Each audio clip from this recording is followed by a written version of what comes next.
Well, everyone, it's time for us to go and take a look at Apple One and see if this specific service program is actually worth buying in 2023. Now, we're almost done with 2023, so I guess we'll make this video like next year if people even want to watch it. But this is the thing I'll definitely tell you.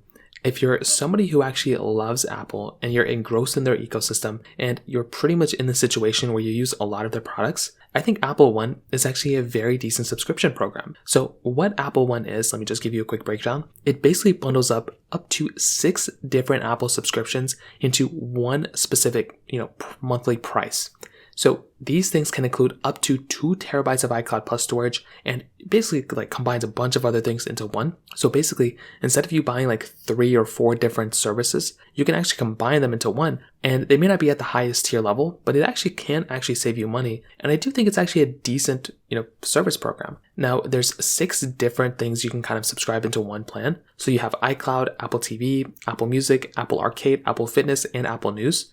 Personally, for me, only 3 of those things are really kind of even important, which is iCloud, Apple TV, and Apple Music. I don't play with Apple Arcade. I don't really use Apple Fitness, and Apple News I don't really subscribe to. But there are tons and tons of people who use those specific platforms. So that's why it's very, very important if people want to combine them all into one, you actually have that opportunity. Now, there's 3 different price points, okay? So with the individual plan within Apple Music, you basically have the capability of that $20 a month plan basically. It's iCloud Plus 50 gigabytes, TV, Apple TV Plus, Apple Music, and Apple Arcade. The middle plan, which is the family plan, which is $25.95 a month, which saves you $11 a month if you bought them separately, is iCloud Plus for 200 gigabytes, Apple TV Plus, Apple Music, and Apple Arcade. The final plan, which is the Premier plan, which saves you $29 a month, gives you all 6, things to choose from. You get iCloud Plus up to 2 terabytes, and then everything else, including Fitness Plus and News Plus. And technically, you're saving $29 a month if you go down that direction. Now, I do think probably the most popular plan for the most part is probably going to be that individual plan. I think the family plan is also going to be probably,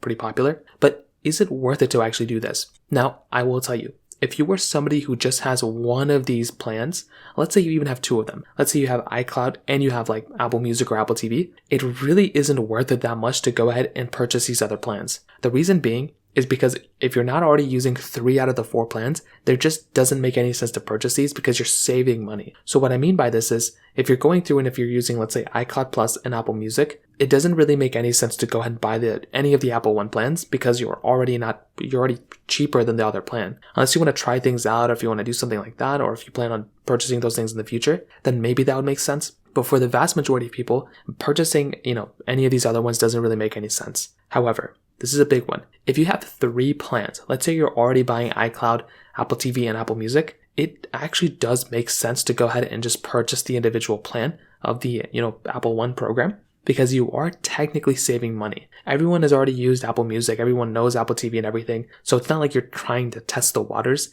If you already have 3 of these plans, you might as well go ahead and buy the individual plan. Now, if you're already having 4 of the plans or whatever, let's say you have 50 gigabytes or whatever, you might just want to go ahead and go up to the family plan if you are part of a family. You can probably kind of make things work that way too, and it'd probably be cheaper, but that's another option you have. If you're already planning on buying, all 6 of them differently, then you have to go ahead and buy the Premier plan. You can share it up to 5 different people, and that would make a lot more sense. At a certain point, it actually kind of does become kind of, it allows you to save money that way. You would never think about it that way, but you might actually be able to save money if you go down that direction. Now, personally for me, I only have iCloud Plus.